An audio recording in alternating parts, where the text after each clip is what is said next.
There are countless types of engines that have been stuffed under the bonnets of cars since they were first invented. As people who don't know much about cars, it can all sound a bit confusing. So, in this video, I'll be attempting to explain what types of engines there are in cars in this video of Explaining Car Things.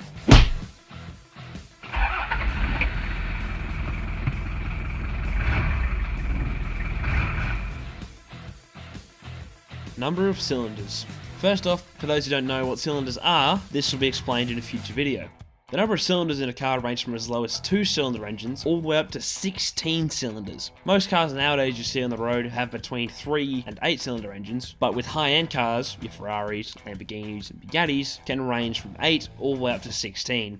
Cylinder configurations. There are 4 types of configurations: inline, V formation, boxer, and W formation. The inline is pretty simple. All the cylinders in the engine are lined up in a straight line and range from 2 to 6 cylinders. They are then either placed pointing towards the front of the car or rotated sideways to be sitting in line with the front axle.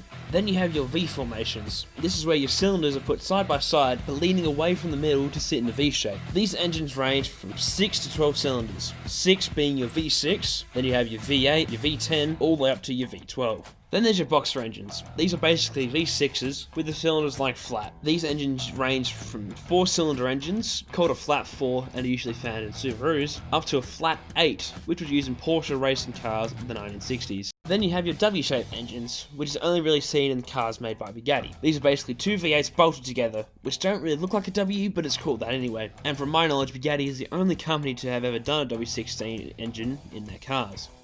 Engine size.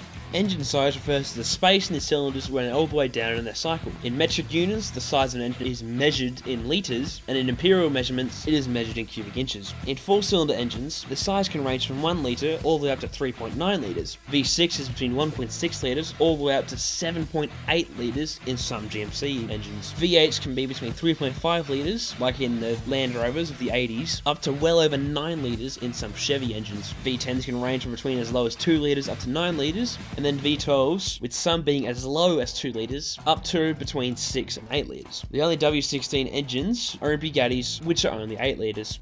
Engine location. Most people think that the engine in cars are always at the front of the car, you know, under the bonnet, but this is not the case. Not right. Not right? That's right. There are countless sport and supercars where the engine is in the back, sitting over the rear axle. This is called rear engine. Simple, right? Then other cars have the engine between the front and rear axle, and these are called mid-engine cars. Then you have your standard cars, where the engine is sitting over the front axle, and these are called front engine cars.